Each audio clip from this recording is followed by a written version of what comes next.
issue, Angelica. All right, well, welcome everybody to our Member Connect meeting. This morning's meeting is a little bit different to what we normally would run for a Member Connect meeting. We've invited a guest speaker, Angelica von Zunden, who is the author of Sit, Stay and Grow and a clinical supervisor who will share her expertise in acceptance and commitment therapy and experiences made by incorporating dog metaphors into therapy. So, in fact, Russ Harris, who's the author of The Happiness Trap, wrote in his foreword in Angelica's book that she has taken the ACT approach and with a great combination of humour, playfulness, and artistry, channeled it into a fun, practical, and easy to read book for building a better life. So, Sit, Stay, and Grow is a book for all who experience stresses in their life, have to make difficult decisions, and are at times hooked into looping, worrying through about themselves and the world. But with a four-legged, trusted companion by the reader's side, it will show how dogs can help you worry less and walk into a better future. And I will share the website if any of you would like to purchase the book. Sit, sorry, I've just lost Sit, Stay and Grow, the book. So before I hand over to Angelica, I wanted to also share that during COVID, we had Southern Cross University social works master's students doing their work placement with ATL. And one of those students was actually volunteering for Lifeline. And she said because of her exposure to ATL and the work that our animal assisted practitioners do in working alongside animals, she decided to incorporate some of her learnings into a Lifeline counselling. And she said if she had if she was speaking to somebody at Lifeline and she heard a bird in the background or a cat in the background or a dog in the background, provided her with a wonderful opportunity to actually divert that person's thought process that perhaps wasn't very healthy at the time and to start asking them about, do you have a bird? What's your bird's name? And tell me about the bird. So, and to really facilitate a better outcome just by incorporating the animal in the client's home. So we're very much looking forward to the learnings that Angelica is going to present to us today. So over to you, and thank you so much for joining us. Thank you. Thank you for having me. So, do I see you in big and I can't see myself, but that doesn't matter. Okay. So, but you can see me. We can see you. Okay, good. Thank you for having me. So it was really a coincidence how I came to this invitation. I was on ABC Radio, and Ross, one of your members, listened to ABC Radio, heard me, contacted me, and then thought maybe it's really a good connection and introduced me to Wendy. And thank you, Wendy, for inviting me today because I am a social worker. I have been in private practice for 20 years and have been working in the area for the last 40 years. And I'm still very passionate about mental health. I'm very, very passionate about finding approaches which truly suit the ones we are trying to help and not talking over their heads. And so that's why I found ACT a really, really good approach because ACT is quite practical. ACT doesn't need to be explained as a concept, and we can just weave it in into everyday conversations, which was a beautiful example. You, Wendy, just spoke about the Lifeline practitioner and the bird in the background. That is how we weave in. That's a very ACT consistent intervention, what you just described. So I would like really, I honestly, I would like to be in the room with all of you and ask you, every one of you, what kind of animal do you have? How do you work? What do you do? Unfortunately, we can't do it. I not even see half of your faces up there, but I would like you to interrupt me anytime. It's not about me getting through, my concept. It's really us having a conversation about ACT and how we could incorporate ACT into our into our work. So I would like to know, is there someone around, maybe Caroline, you could just look for hands who knows a lot about ACT? Roz has raised her hands. Roz Rhymes Yep. Hi, Angelica. It's and Roz from Edith. the ABC. We we spoke initially. Can you hear me? Yes. Yes, yes, I can. Okay. Yes. I was just curious to know, how did you connect with Russ Harris originally, or how did he come to write the forward? So I have done training with Russ even before he was as famous as he is now. I think I did the first training he did in Melbourne. And since then, we have been in the same professional association, and I have met him many, many times. And he is genuinely a very so part of ACT is that we say we want to really get ACT into the water, which means we would like to get it out there. It is different to a lot of other theories where you need to do a certification and you need to be in and you need to be sign a non-disclosure statement. ACT is just the opposite. Spread, share widely, be generous with your time, be generous with sharing. So what I'm doing today is part in the ACT spirit, that you don't say, oh, what's in it for me, but you say, well, maybe it can contribute to someone else. And so I then finally really just approached him and asked him, and he said yes. So Thank you. that's as simple as that. So, but Okay. what I hear is Just before we go, Edith, you had your hand up. You brought it down. yeah, so most people don't know much about ACT, which is absolutely fine. And when I introduce you, most of you will go, ah, yeah, of course, that's what I do as well. I just never called it ACT. ACT is just bringing it together in a concept, in a theoretical concept. So I think I just start sharing the screen and Angelica, I've got another question for you from yep, Edith. go for it. Can you Edith, you can go. hear me? Barely hear you, Edith. You're going to need to speak up louder. Sorry. Can you hear? Hey, no, you just keep on going. Sorry. I just wanted to say I do act with horses. Okay, no worries. So what was the question? Sorry. She just wanted to keep on going. She just wanted to share that she does art with I'm horses. sorry. I'm sorry. I just put in my hearers. Um, I do act with horses. I have built my all my workshops on act with horses. For a while, I did all the I did some education with Harris, but I have other ones as well to see act from different point of views. Oh, So good. thank you. Good. So we have some people who have some ACT experience. We have some who maybe have less ACT experience. So as I said, ACT is a very practical approach. And when I was working with clients in the room, I just really always try to tailor my therapeutic approach to the client's needs and not the other way around. I don't have protocols. ACT doesn't work with protocols. I don't say session 1, session 2 to 6. I say, where's the client at? What is helpful for the client?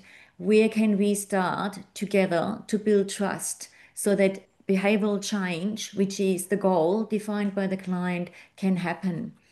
And over time, I started to collect examples which worked. And I have, of course, like everyone who does anything in the world, a big cohort of people who love dogs and have dogs. And I started to just collect stuff which worked for them. And that is what ultimately became the book, which is an easy to read conversation. And that's all about the book. I'm not here to promote the book, but some people go, so what is it? No, it's not a training book for your dog. And it's also not a book featuring any humans. It's not a book describing ACT. So all what I'm telling you, you will not find in the book unless we come to the examples. But all the other theoretical construct you will not find in the book. The book just has it as an underpin, as a base, but is not talking about it. You will not find trauma, you will not find anxiety, depression as a clinical diagnosis in the book. It's a conversation about how people feel, but via their dogs. So let's just dive into it. Some of you might have seen it. ACT works a lot with the Hexaflex just to bring all those different processes into one slide. And when you see that, you see, first of all, I really would like you to make aware of all those lines. Everything is connected with everything. And when you might think about it later and you go, what is it? Is it this or that? It might be both. It is connected. Let's start with where we often start with clients, and that was Wendy's example with a bird in the background. Attention to the present moment. We can call it mindfulness, we can call it anchoring, we can call it soothing, calming exercises. But what we need is for clients to get back into the present moment, to be less activated, to get into the window of tolerance, as it's called. I call it the window of wise mind choices. Only when we are present in the moment, we can make helpful choices. So that's why we often start here. And then we talk, I just go around in a circle, but it doesn't mean that this is what you do. Then we often talk about values. I just go back to Vandy's example with a bird in the background. Obviously, this client or caller is severely distressed. Otherwise, you don't call Lifeline. And being severely distressed often means not being present in the moment. And so the client might say, I don't know what's important to me, nothing. And what we try to find out in the journey is, what is it? What is still important? Committed action, that's why ACT is pronounced ACT, because ACT says there are some things you cannot change, but there are many things you can change with committed action, with doing what really matters. How do you do what really matters? You need to know what you value and you need to step back. Self as context is a little bit an awkward word, but they try to change it now to the observing self. It's just the self which steps back and looks at and not from. So instead of I am scared, I am not good, I'm stepping back and I see a horse and I see myself standing there being scared, and I can see a dog and I can see myself, so that I really create a sense of there's me and there's you, and it is me and you both being individual people taking different perspectives. Diffusion is another concept, and diffusion means with an E and not an I as a second letter, that we distance ourselves from unhelpful thoughts. That's what Wendy read in the beginning about the worrying thoughts, the 3 a.m. thoughts, and we cannot get out of this worrying washing machine. Diffusion means I'm stepping back, I create a space. And the last process is acceptance. Acceptance means to make room for something what is there anyway. Acceptance doesn't mean tolerance. That's really important. Tolerance is, well, I have to tolerate my neighbor, but I really hate him. Accepting means making room for all the feelings, having them, and at the same time, doing what really matters. Are there any questions to the first slide? No? Good. Now we can start to have a bit more fun. So the first one was really just so that you know that's the 6 core processes, so that you know if someone talks about ACT, they're talking about those 6 core processes. But actually, ACT in practice is a lot of fun. So how do I introduce it to clients, and hopefully how can you use it in your work? Attention to the present moment. I am nearly never teaching meditation or teaching really structured mindfulness exercises. My clients are too traumatized to sit still. They are too traumatized to close their eyes. They are too traumatized to do any of those formal exercises. So what I often invite them, if they have a dog, let's assume I'm talking about clients with dogs, I just invite them to go for a walk with a dog. Just go for a walk. And they go, yeah, that's what I'm doing because, my dog needs walks. Okay. So go for a walk and stop when your dog stops and look at the tree. Just what is it your dog sees? Look at the tree. And that is creating an attention to the present moment. Just this small intervention, which comes without any big introduction, description. I'm very careful not to load more time and musts and should. I have clients that have a lot of appointments with doctors out of their control, hospitals. I don't want them to have another appointment in the morning to do the 15 minutes meditation. I want it incorporated in their daily life. When we talk about values, I already gave it away, the example I used when we're talking about the bird. I would go, so the bird, or in my example, the dog is really important to you. And the client might say, right now, honestly, nothing is important to me. Nothing, nothing, nothing. And I go, did you feed your dog today? And the client, usually all my clients, and you see it in the city, even homeless people who struggle with mental health, they have fed their dog. So all my clients, of course, I fed my dog today. And then I go, why did you feed your dog today? Well, because I have to. No, you don't have to. Why? And we drill down till we come to the value. The value is I deeply care about my dog. I care about my bird. I care about my goldfish. I care about my cat.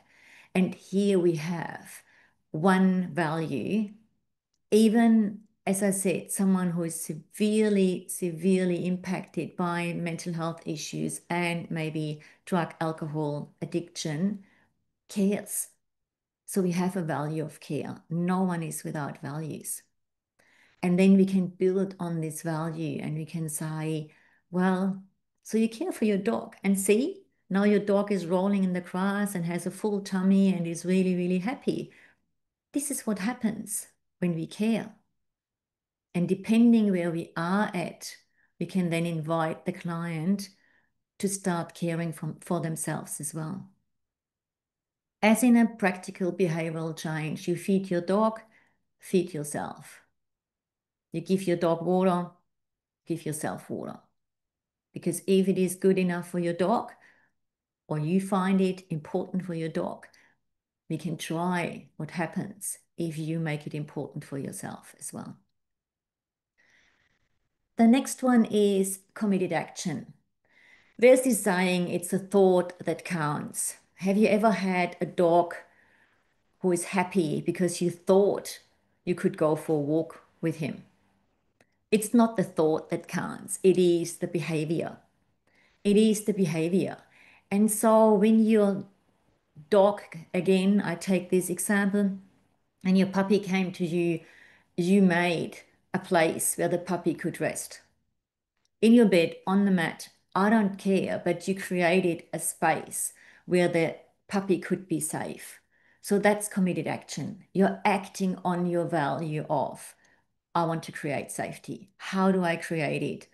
I bought a mat and I train my dog to go to the mat if life gets hectic. If some train them to go into a box, some train them whatever, but I just took the example of a mat to go back to this place. And you do this, that's your action. Throughout everything I do, I invite everyone to notice and observe. So that's just an ongoing thing. It's not, oh, let's today do noticing and observing. I just go, you notice what you're doing right now. Do you notice if you're breathing or not? What do you observe? What do you see out there? What do you observe about yourself? So that there is a perspective taking. And in the middle, what we would like to achieve is psychological flexibility. That's when people can dance around those 6 core processes, flexible, not as in you make me do this and then I have to, but really as a response to whatever stresses and worries they might have. And I call psychological flexibility, or one marker is if clients are able to see through the dog's eyes. What is your dog seeing?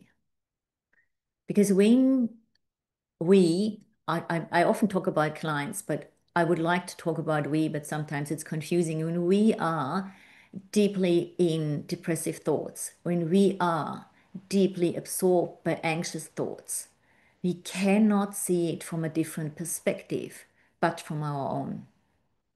And psychological flexibility would be, what is my dog seeing when I get up in the morning? What does my dog see when I run through the house, banging doors? What is it?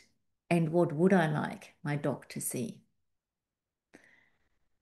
So the diffusion we had is distancing yourself from your thoughts. And an example which I did an interview with Women's Weekly, and the woman who interviewed me, really lovely, she sent me 2 weeks later an email, and she said, I can't go to the dogs park anymore without thinking of you and what you said. And I said, oh, that's good. Hopefully it's good. And yes, it was good. She said, my example for diffusion is imagine your thoughts being puppies. Puppies in the dog park, dogs in the dog park. They all run wild. You cannot control them. You cannot control your thoughts. And if you step back and allow your thoughts to be, then you distance yourself from your thoughts. And your thoughts have much less impact. So instead of trying to control the border collie of your thoughts, not rolling in mud, or trying to control a dog not running to and from, you just let them in the dog park, and then you do what truly matters to you. And so visualizing your thoughts as dogs running wild can help you to get out of this being caught in your mind and into this concept of diffusion. Acceptance, my example for acceptance is Rex, a German Shepherd who was not willing to accept visitors. And it took training to really widen his window of tolerance, widen this window where he would make wise choices, because it wasn't very wise to really try to chase everyone out of the house.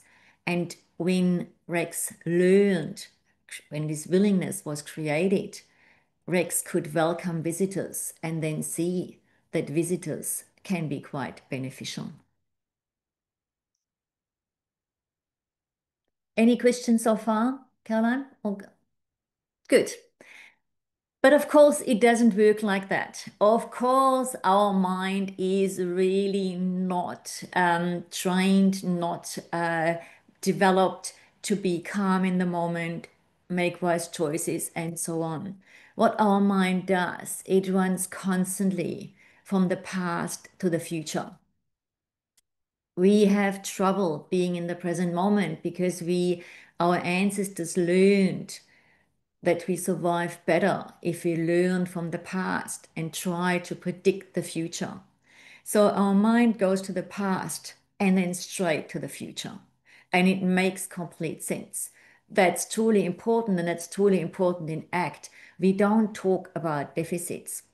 We don't talk about bad and good. We talk about helpful and unhelpful. And we always acknowledge that whatever a client does has been once really helpful. It might not be helpful anymore, but it has been once really helpful. And so we acknowledge the past and we acknowledge what the mind is doing, predicting the future. And we then work on how helpful is it? It's really helpful when we learned fire is hot and not touch a candle. And we can, that's the relational frame theory for the ones who are interested. Relational frame theory says, well, you learned fire is hot. And because you can relational frame, you also know a candle is hot, you know matches are hot, you know a hot plate is hot, because you can derive all these from one experience. Isn't it amazing?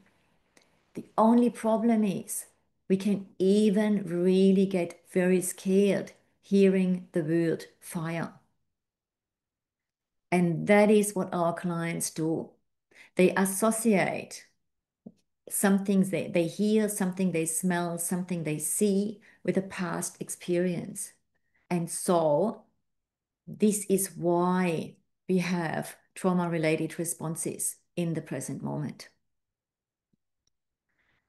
Of course, we all sometimes lack direction. We know where we would like to go, and then we get distracted, and then we go somewhere, and then we don't do what we want to do. And that leads then often to an inaction and to be stuck. Well, I can't do anything. I can't do anything. And of course, we then try to give a reason. I can't do anything because of my pain. I can't do anything before I move house. So this inaction comes usually with an explanation, which is based on past experiences. I don't brush them away lightly. But that's why it is so important to work and be aware of how we cognitively fuse, how we fuse with a thought and have difficulties to let go. So one of my human examples, not in the book or only, I think I mentioned in the very beginning, I was fused with the idea that I can't write a book. I had the concept, and the concept is simple, taking ACT to dogs and using dogs to take it to people who might need it. And honestly, I wrote the whole manuscript and I tried to give it away for free to people who are so much better writers than me. I was fused with the thought, I can't write, second language, too stupid, too old, too whatever, too ugly for Instagram, whatever. I named it in my head. And so I really was stuck till I said, well, eat your own medicine. You know what you value. You value helping people. You know what you need to do. You need to try to get this out. So you need to make room to be willing and not to avoid those feelings of not being good enough. So instead of the experiential avoidance, I made room, like a big room, like a backpack full of room for all my thoughts, put them in, finish the manuscript and send it off. So that is an outcome from doing ACT on myself.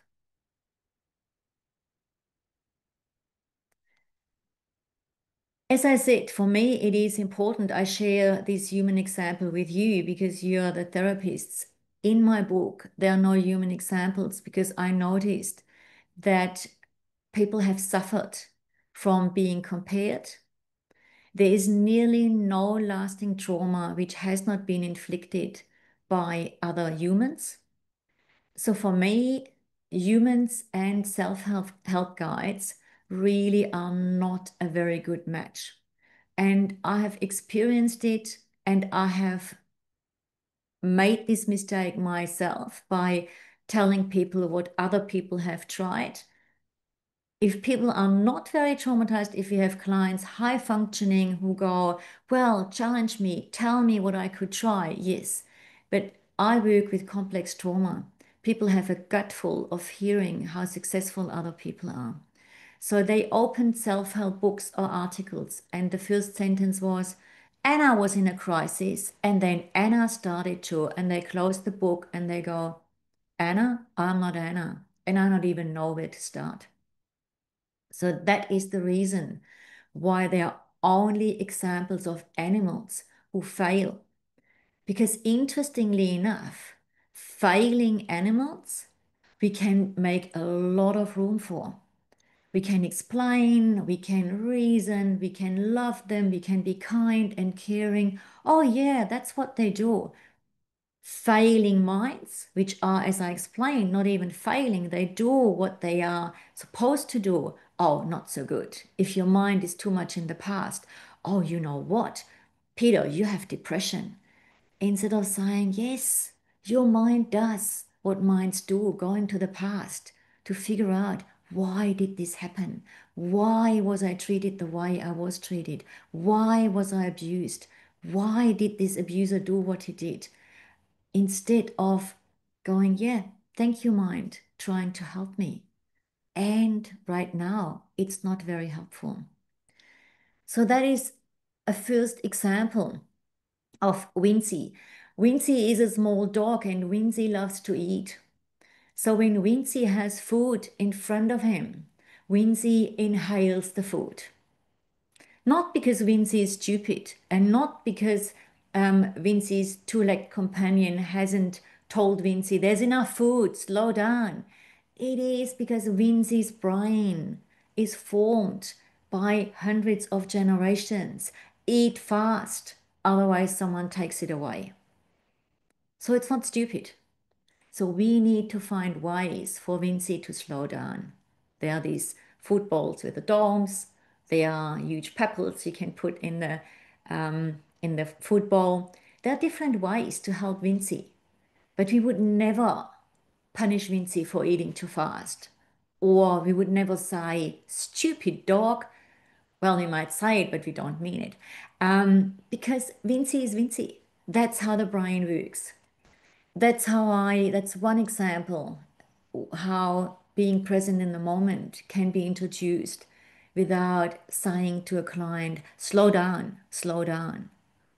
And I think it can be transferred to each and every animal. It's not dog specific. The lack of direction. The example in the book is the cheesecake is gone. My last dog was a German Shepherd, Labrador, Kelpie mix, had a little bit the face of your dog, Caroline, but was much leaner and he could jump easily 180 fences, 2 meter fences. So of course he could jump on the kitchen bench and eat a whole cheesecake. And that is my example. And just maybe I weave this in. You as animal therapists have far more knowledge about your animals than me as a layperson about my dog. I grew up with dogs. I always had dogs, but I'm not an animal therapist. So some of my examples are just my fantasy. So excuse me for that, but it reads like a good story and it is not a scientifically book in this regard. Based on act, it is, but not based on what dogs do. So Amigo, I came home, Amigo has eaten the whole cheesecake. He has gone with his nose or with his gut. Maybe he felt like eating a cheesecake. So he had sniffed the cheesecake, he went for it. In that moment, he lacked direction. There was no one who told him in that moment, don't do it. I assume he knew that jumping the kitchen bench isn't really what he should be doing. Ross shared with me, or I read on LinkedIn, that dogs can't feel guilt. But dogs can feel when they have done something wrong. Whatever it was, he wasn't right when I came home. So he lacked direction. And that's an example what happens when we lack direction and when we go in a direction we don't want to go, which is not values-based. It was a decision out of a spur of the moment. This is what it leads to. Angelica, it's Wendy. I just wanted to. I tried to talk before, but I was on mute, so I missed the actual timing of my comment. But I want to rewind to one of the things you were talking Absolutely, about. absolutely. Sorry, Yeah, I could not see just you.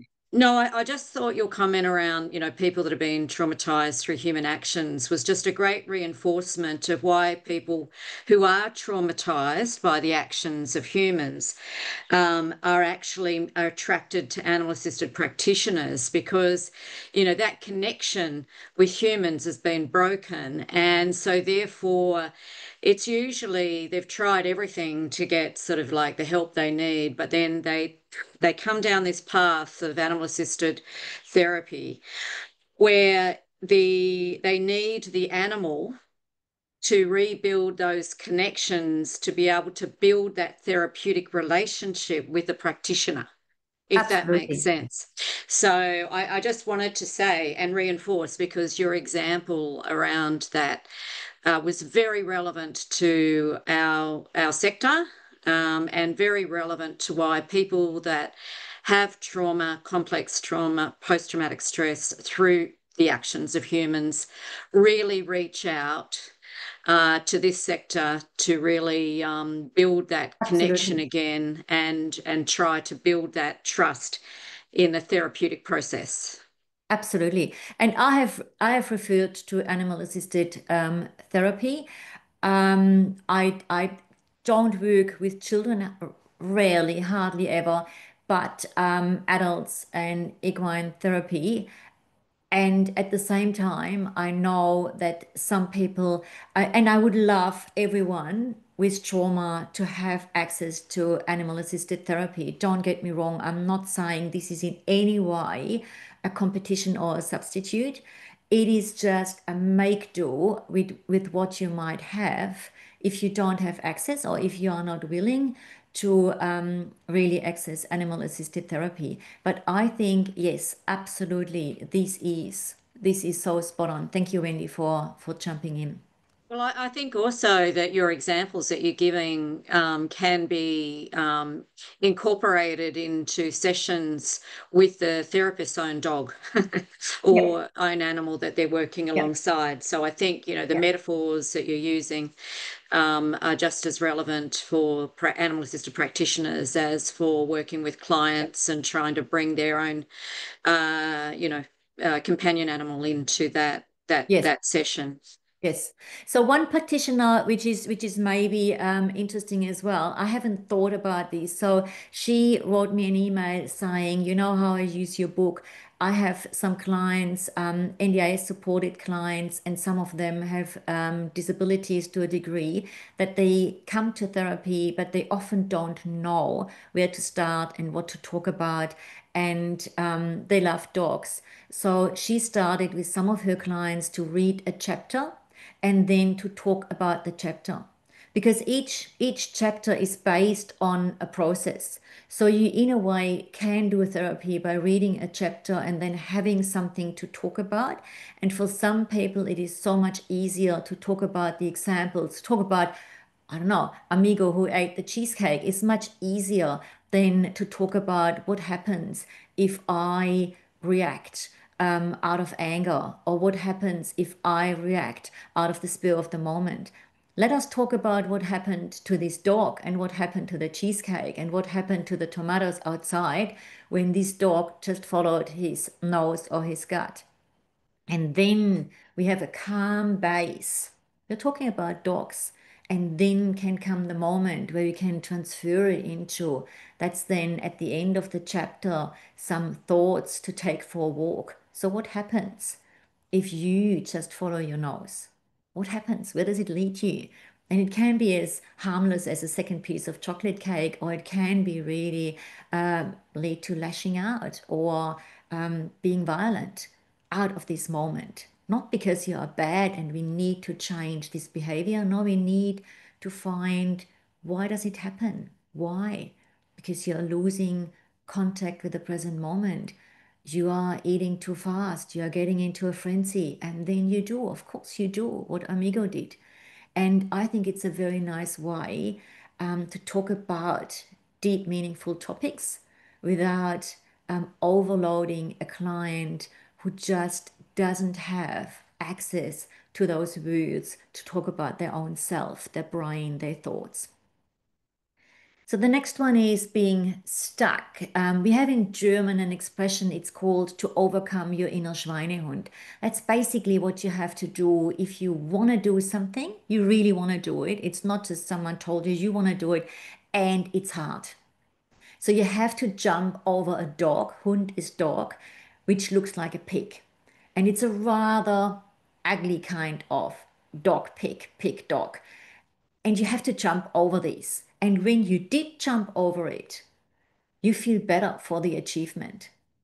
So inaction and stuck means you stand in front of an inner Schweinehund and you go, too ugly, too big, can't get around, can't get over, not doing anything. And so the invitation, the challenge is to overcome this inner Schweinehund.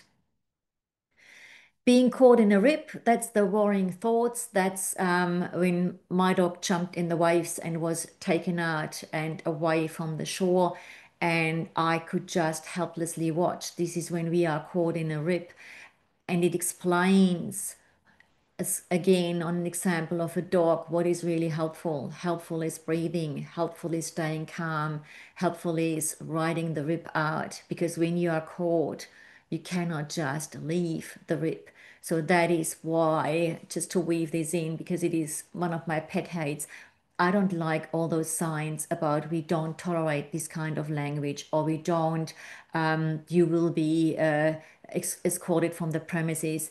I understand it in shops, but I don't understand it in centers who are helping people who are really, really struggling with being caught in a rip. And when you are caught in a rip, it is nothing can hold you back from using explicit language. Nothing can hold you back from yelling and screaming. So I think us as practitioners, we should work really, really hard to build relationship with consumers, with clients, so that they can really find more calm and be less caught in a rip. However, when they are caught in a rip, we must keep ourselves safe, absolutely. But it is of no use to say to the client, it is your responsibility to jump out of a rip. It would be like the lifesaver saying, well, it's your responsibility to get out of the rip. I'm not coming and I'm not helping. It's rather on us to help people who are caught in a rip, to help them to calm and not to really shame them and guilt them even more. That is my opinion. The truth and other stories is stories about what happens when we are cognitive fused with thoughts, because there's very little which is really the truth. The rest are all stories. And they are stories we make up. And we might be really fused with stories which are really helpful. And we might be really fused with stories which are not very helpful. So it's important to see that not much is the truth. Most are stories. Most are stories. So when we talk about a dog, the truth is 4 legs, male, desexed or not. But the stories is what makes this dog the most beloved dog in our household. It's the stories, it's what I see in this dog. And that's a positive fusion with thoughts, very helpful. And it can also be in everyday life that we fuse with unhelpful thoughts, unhelpful stories, but it's not helpful anymore. And that is then to notice when this happens. The experiential avoidance in the story, experiential avoidance is if you don't do something because we just don't want to tolerate the pain, the memory of pain, our fear, we avoid it. So I'm not flying because I have a fear of flying. That's a human example. So the queen, as I called it, was a giant poodle, and the giant poodle refused to go on sand. It's a true story. I observed it many times down at the beach. The owner said, well, let's go to the on the sand and a dock beach, and the queen, as I called her, balanced on the beam, balanced on the beam, on the footpath, on the beam between the divider between sandy beach and footpath, but never on the sand. And in this example, I talk about that maybe the dog had made a really, really bad experience being on the sand. Maybe it was too hot. Maybe it was too crowded. Maybe it was dangerous. And so the queen avoids sand, as we avoid some things. But what do we miss out on? Queen is missing out on rolling in the sand, chasing a frisbee, playing with other dogs. That is what the queen is missing out on. And then again, transferring it in with some thoughts. What are you missing out on? What are you missing out on? There's another chapter about play. How many adults are missing out on play because of their thoughts? I will look stupid. This will look silly. I'm an adult. Adults don't play. So this is all fusion with thoughts. And when we accept the discomfort, oh, it feels really, really awkward going to your first piano lesson, or it feels really, really awkward with horses trying something, we can then say, well, as awkward as it is for Queen to step on sand, as awkward. That's why Queen avoided it. But she also missed out on a whole lot of different things. So I'm coming to the last slide, and then we hopefully will have a discussion. So I believe healing from trauma happens not when we dissect the story.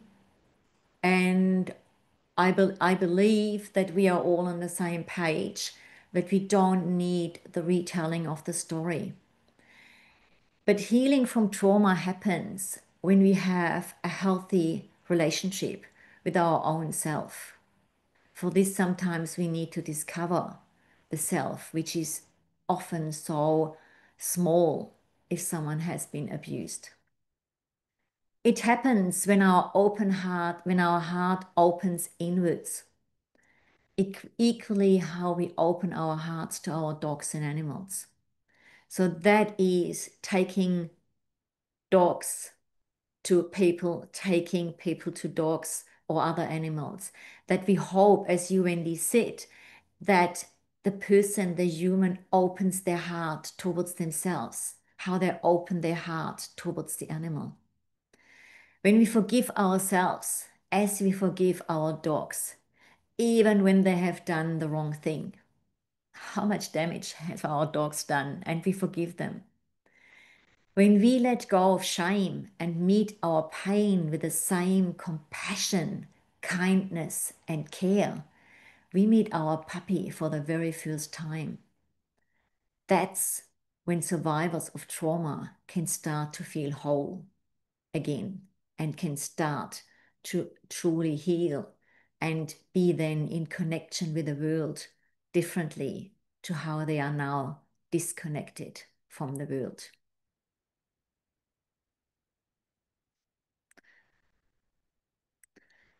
So here I am at the end of the slides, and I hope and wish that we now can have the conversation and interaction with all of you. Angelica, do you mind just not stop sharing your screen so we can bring everybody up on? Absolutely. That would be great. Excellent. We can see everyone. Thank you, Angelica. That was amazing. I certainly learnt a lot from your presentation, and I look forward to some of our members' discussion. Would anybody like to make a comment or share how they incorporate animals into their practice? Wendy, I think your camera is off. I can't see you. I can just see the animal therapy sign. Thank Now you. you're on. Now you're on. Good. That looks much better. Thank you. I can see somebody's got their hand up. Who's that? It's Roz. Roz. Hey, Roz. And thank you, Roz, very much for referring us to Angelica. That's so helpful for us to be able to, invite guest speakers to our member events. So over to you, Roz. My pleasure. Thank you so much, Angelica. Um, I work with young people who've been experienced trauma, And I use a lot of animal assisted play therapy, and I'm curious what you think about focusing on the energy and the positivity, but the really dogs' psychological asset side of things. And I'd be interested in your comments on any of that. So the soothing and the strengthening side, and being explicit about that strengthening side of things. Yeah. Yeah. That is what I was trying to say, but of course, time, and I'm watching the time, that a lot of humans who have been traumatized, they have lost access. I never ever believe it's not there, but they have lost access to their own inner strength and their own self-soothing capacity. And so it is, Michael White has done with young people amazing work about externalizing. And Michael White talks a lot about, I think he passed now, but he talks a lot in his book about externalizing something to see it. And so that is how I understand what you do, Ross. You externalize it. You say, well, I can dig inside you, Tom or Jamie, as long as I want. I would just hurt you more by telling you you should have something you can't find within yourself. But I'm externalizing it. Here we have a moment with this dog who has strength, who is soothing, who is self-soothing. When you see a dog circling the mat and then with this big sigh, sinking down in the mat, that is a dog self-soothing. And we can observe this. And by observing, we have an example. Because a lot of highly traumatized people, they lack examples in their life. And so we need attention and repetition. Attention and repetition leads to new learning, new neural pathways. And what we need is we need new neural pathways because the old ones are saying, I'm bad, I fail, I stuff up, and I'm in detention again. So that's the old ones, and we need new ones. Absolutely. Yes. Beautiful. Thank you very much. Thank you. While we're waiting for more questions, I'll just share some of the comments. Lisa has written on the chat, wow, I enjoyed that. Opened my mind to relating animals to our experiences. Thank you so much.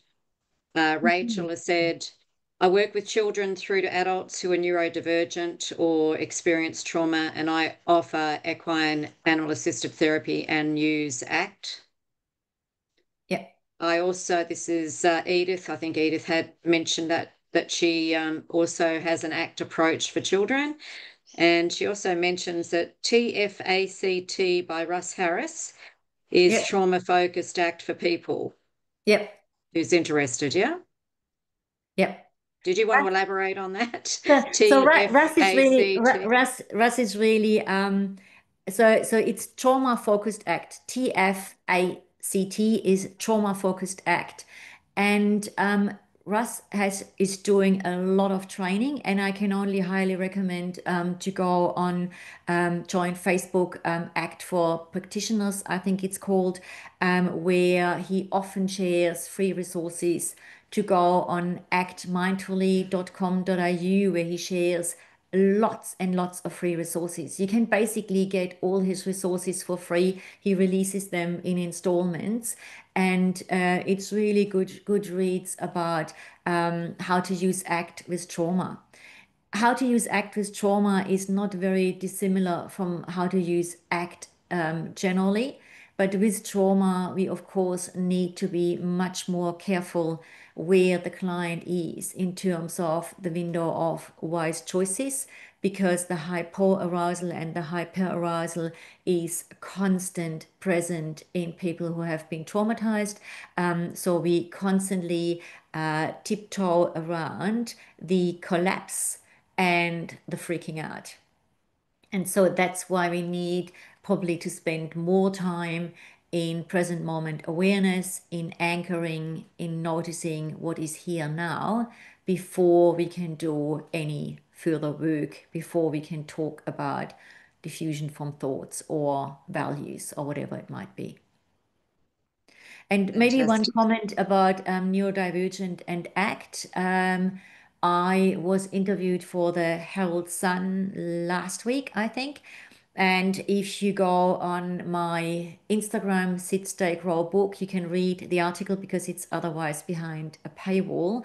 And they interviewed a neurodivergent practitioner, how she is using her dog to calm herself and to get things done. Basically, she is diagnosed with ADHD and autism, and she uses herself as a practitioner, her dog, to keep her grounded and keep direction.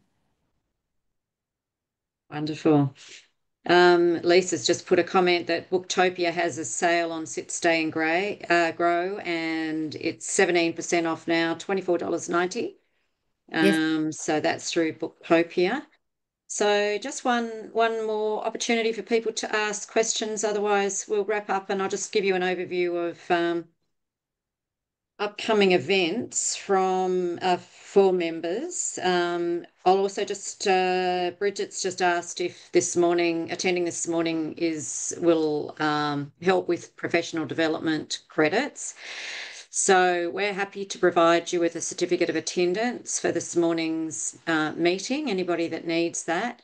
As far as your professional membership, we do require members to attend at least one ATL event each year. So that certainly helps you as far as your professional membership with ATL.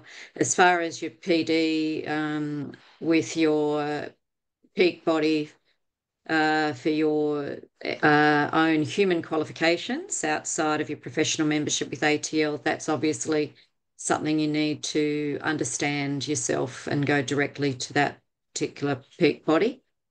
So are there any other questions at all? Maybe just one. Carolyn? Yep. One. What was Russ's website, please? Act mindfully. Act Mindfully is his website, and so I just share again my first slide, because I would really be happy if you would like to, if you have a question, if you can't find the website, if you can't find the Facebook group. So the Facebook group is Act Made Simple, and the website is Act Mindfully. But if you can't find it, if I said it wrong, just send me an email. So that's my email address. It's just my name without anything in between, and it's Angelica with a K. Often people write it with a C and then it doesn't reach me, at gmail.com, or via Instagram, Sit, Stay, Grow book. But I would prefer if you send me an email, because sometimes on Instagram I don't see messages, and then you might be frustrated if I don't get back. So emails would be much better, and I'm more than happy to send you the information you might have missed out on, or which wasn't really clear. And also, if you have any questions about today, happy to respond to that as well. That's wonderful. Thank you so much. I have found your presentation so worthwhile, and we would like to extend a complimentary attendance to any one of our future events. Angelica, if you would like to attend, you are very welcome to be our guest. So do not hesitate to send me an email. So I'll just summarise our next events coming up for members. So July, we are actually travelling to the Northern Territory to run a workshop where we'll be inviting representatives from across community, education, government, disability, to listen to a half-day forum on what animal assisted services are and how they can help, what animal assisted services aren't, and who they can help. So that's up in Northern Territory. Any of you up in Northern Territory, again, free for members to come along to that. And of course, Carolyn's been very busy getting a invitation list. We'd also be inviting politicians, anybody who essentially may become a referral point for people to get the help through our sector. 1st of August, we're holding a National Disability Forum. So it'll be made up of a series of panel discussions. And those panel discussions are essentially made up of 4 practitioners who are delivering services to people with disabilities that may be funded through NDIS or funded through other means. Not everybody is delivering to NDS participants. So you would have got the email out yesterday. We've put a email out asking for anyone who wants to speak on those panels. We have had a really good response to that, so we should be ready to promote the full agenda by next week. September, is Jay still with us? September, we're going to Western Australia and we're running a workshop, a networking breakfast for practitioners in September, and also again a half-day forum to invite representatives from referring agencies again. And these in-person forums that we're running are to try to increase the understanding, acceptance and accessibility of animal-assisted services, and which will flow on to referrals, as I said, to practitioners in our directory. We don't have a guest speaker for October, so if anybody would like us to reach out and invite a guest speaker to our October member Connect meeting, do not hesitate to send me an email. And if there's any state or territory that would like us to take our in-person forum to their state or territory in November, reach out to Carolyn on admin@animaltherapies.org.au. And of course, then February, we have decided that next year, again, we're going to run a virtual conference, 2-day conference, not in person. We're just really aware that with all the weather events and the last few years have been really challenging for the sector. We're really aware that many practitioners are small businesses, sole traders, and there's a lot of cost pressures on you to run your animal assisted practice. So we have decided that we're going to do another virtual conference next year, but 2027 we'll be going back to a hybrid forum, and hopefully we're all back on our feet in a big way through these in-person forums and increasing, as I said, the referral network. So with that, thank you so much for attending. Thank you again, Angelica. It has been an amazing presentation. Thank you And so much for having me. Yeah, and wishing you all a really happy and enjoyable day. And thank you everyone for what you are doing. It is great work. Thank you.